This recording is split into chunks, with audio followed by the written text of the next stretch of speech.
Tafiakatra raiky amin'ny 20 nisan'ireo namoy ainy noho ny valanaretina Covid-19 teto Madagasikara.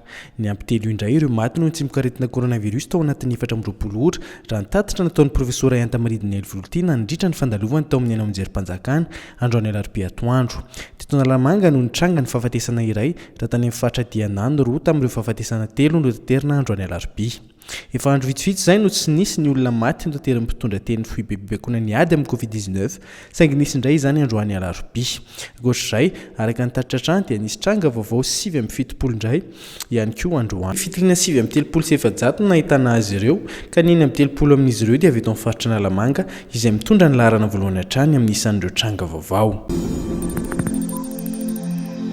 Efa tokony irosy amin'ny fanarenana ny toe-karena sy ny sosialy ny fanjakana amin'izao fotoana izao, hoy Kristina Razanamaso, filohan'ny Antenimieram-pirenena, nandritra ny lahateny fanokafana ny fivoriana tsy ara-potoana ireo solombavamboaka androany alarobia teny Ivato.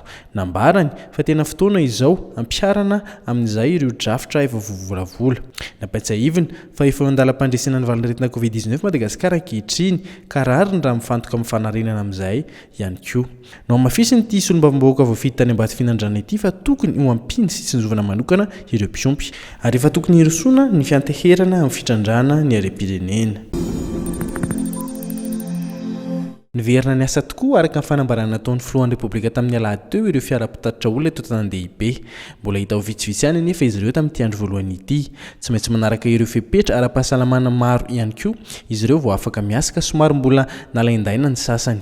Ao anatin'izany ohatra ny tsy maintsy anaovan'ireo mpamily sy ny mpanampy azy ireo aro-vava sy aro-tarehy ary ny fanomezana gel désinfectant ho an'ny mpandeha. Na dia voajan'ireo niverina ny asa azy ireo fepetra ireo tamin'ny ankapobeny dia nisy ihany ireo tsy nanaraka. Ary angatatra ny polis-pirenena dia nisy fiara 20 teo no eo no voaterina ampidiana ireo mpandeha tao anatiny satria tsy nanaraka ireo fepetra ireo mpitatitra androany alarobia maraina fotsiny.